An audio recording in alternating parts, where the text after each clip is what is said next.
কালকে খুব খাটনি হয়েছে।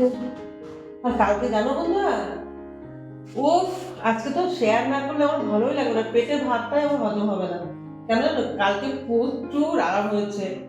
আর আরামের আরামের নমুনাটা দেখবে, দেখো হাঁটু দুটো, হাঁটু দুটো কত লাল হয়ে আছে। কেন জানো, বুঝতে পারছো কেন? খাটের মধ্যে তো হাতটা নড়াচড়া করছে, একটু অসুবিধা হচ্ছে। তারপরে আমি চলে গেছি নিচে। তারপরে আমার হাতটা কেন লাল হয়েছে বুঝতে পারছো তো?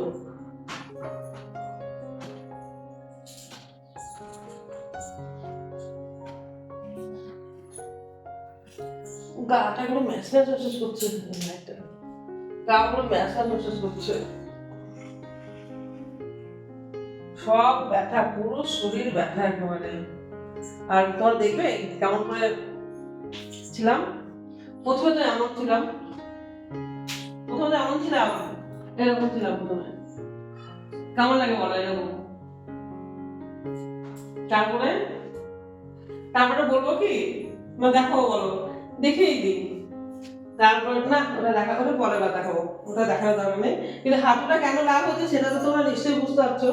হাঁটুটা কেন লাল হয়েছে, প্রচুর ব্যথা করছে, এত ব্যথা করছে না। আর তারপরে ব্যথা একটু করতে পারে, এটা ঠিক কথা, কিন্তু প্রচুর আরাম হয়েছে, প্রচুর জান, আমাকে প্রচুর আরাম দিয়েছে কালকে। তাই শোনো না, বলছি তোমরা কে কে এরকম আরাম নাও গো, আমাকে একটু কমেন্টে জানাবে। আমি তো প্রচুর মজা পেয়েছি কালকে, এত মজা পেয়েছি বলার কথা না। আর তারপরে এরকম ফিগার যদি, আমার স্বামী কি বলে জানো, বল তোমার মতো সেক্সি ফিগার আমি কখনো দেখিনি। সত্যি কথা বলছি গো। তোমরা কি বলো, আমার ফিগারটা কেমন বলো? তোমরা তো নিজেরাও বলো আমার ফিগারটা খুব সুন্দর।